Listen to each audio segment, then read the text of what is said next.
It's a beautiful bacon day, Cookie Crusaders. Today I want to talk to you guys about 3 essential cookies in the epic tier that I think everyone should at least attempt to build so that they have easier times in multiple game modes. And I'll explain the game modes and the cookies and the reasons why I think. So I wanted to start off with pumpkin pie. Pumpkin pie was first released during the Halloween event. Pumpkin pie is a magic cookie and a mid-row cookie as well. Now, what's nice about pumpkin pie is that if I go here to the base stats, at the max level, at least with all the bonds and research labs that I have upgraded, pumpkin pie has a very healthy supply of both HP and attack and defense. So the base stats are already pretty great just on the surface level without any other topping adjustments. After running my stat rundown through all the cookies, at least that are currently released, pumpkin pie has one of the top 5 highest base attacks. And so that's good because the skill, the pom-pom help, summons directly based off the HP, attack, and defense of pumpkin pie herself. So, the higher pumpkin pie's attack, the higher pom-pom comes out with an attack as well. As you can see, it's not a full 100% plus. So, for instance, 77%, we get about 30,000 attack on pom-pom. Now, the HP, though, the HP is 382%. So, for instance, in this instance, it would be over 220,000 HP on pom-pom. And if we were to have a higher defense, it gets 188% defense. So in this instance, it would be about almost 70,000 defense. Now, what is really great about her as well is just the fast skill cooldown. So regardless if you have chocolate toppings on her or not, the pom-pom help is going to come out within 1 second of the arena battle starting, or the player versus environment, or the guild alliance. It doesn't matter the mode. The skill cooldown works on every single mode. And so that's a really handy feature for her, and that's why I love her as a cookie, because she's very useful in very many different comps, especially summoner comp, tanky defenses comp, and even healing debuffs, because pom-pom creates a healing debuff on the enemy opponents. So there's a lot of uses for her in very, very many modes. She was in my main team for Guild Alliance Season 1, and she helped carry a lot of the waves because of her abilities. She has been in a lot of my teams for PvP, and she has been great for some teams in the later battles of the environment. For instance, she was in my team for 12-30 in dark mode and did really well. And I can go over that if you guys want, but just to give an example of where I've used her. And so she is someone I definitely recommend. I'm still working out the perfect toppings for her, but peanut and almond are the 2 that I personally run on her right now. The reason for the peanut toppings is that her health is just exponentially higher, so that pom-pom comes out with a lot of health too. But I still have to refine more of the proper stats to optimize her to the maximum level to figure out her best setup. So I can't give you that just yet. But as a cookie overall, she's my first one to recommend that everyone try to build. My next one would be mint cookie. So mint cookie, and you're like thinking, well, wait, the shadow profiles on the YouTube thumbnail wasn't mint cookie. That's right. After a lot of testing, I wanted to give what people would think would be the top 3, but really talk about what I think are the top 3 that have multiple modes of benefit. So for mint cocoa, at a base stat, not a really great attack. Not an amazing defense either. But the health is good. The health is really good. So it's a high starting HP, and that's good.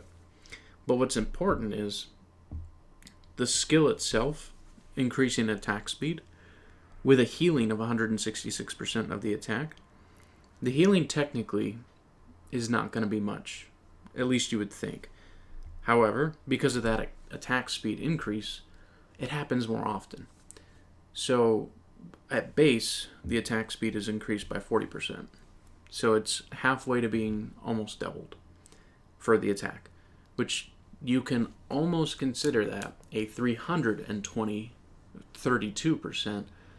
of the attack with that attack speed increase, just for that 7 seconds when it comes to his healing. In addition, it's attack speed for the entire team. So the faster you're making the entire team, the faster their attack animations happen, the faster their regular attacks happen, the faster they can get their cooldowns to start going because of their animations being done, and the faster that they can get out of a pinch if it's, like for instance, if Pure Vanilla shield was to go up and an Eclair strike is coming down to hit, if that shield takes too long in animation, it won't effectively block out the Eclair strike. But if the attack speed is up, the animation will play faster, more chances to block. So that frame data really makes a difference.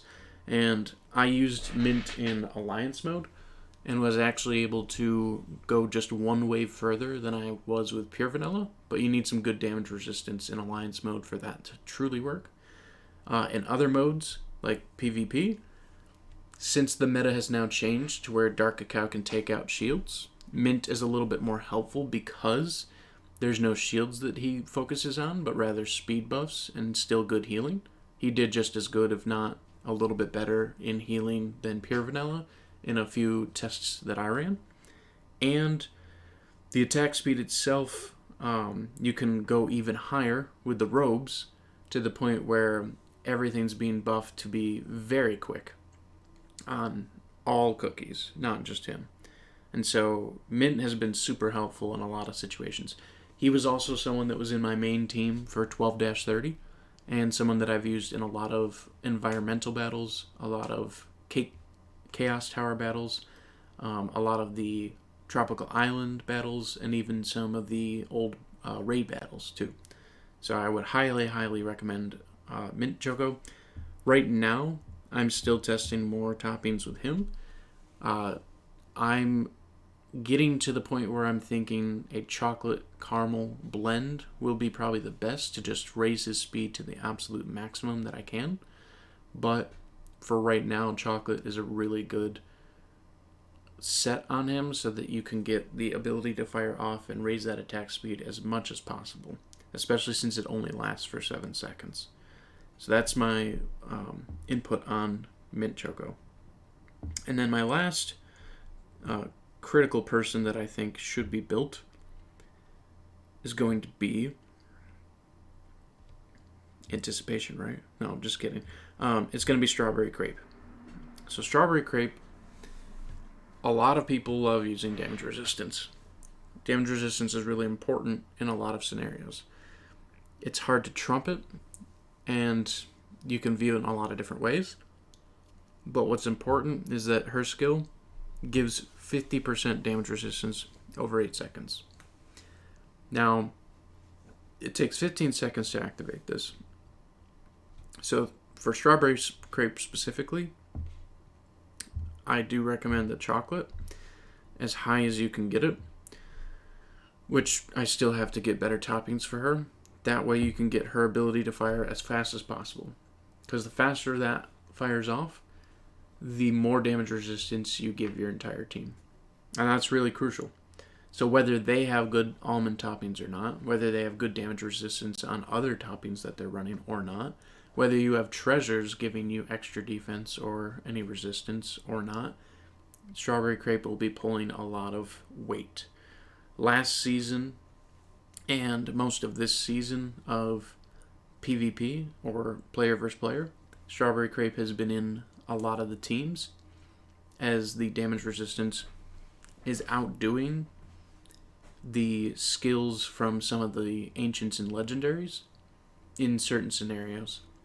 Now, it's a tough battle, it's a tight one, especially because the teams can be so close together, but when it came down to me battling against someone who has a better strawberry crepe, I can actually show you that.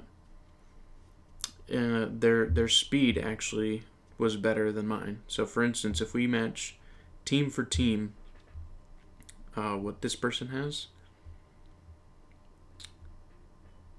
then we're gonna see the differences, which is not gonna be much. And then the last one, a Claire. Okay.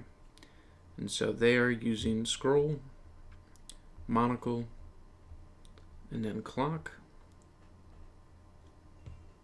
And so team for team, we've only got 40,000 power on them because of our higher star fragments on our cookies, and that's about it. But otherwise, treasures are about the same. They actually have a higher monocle than I do.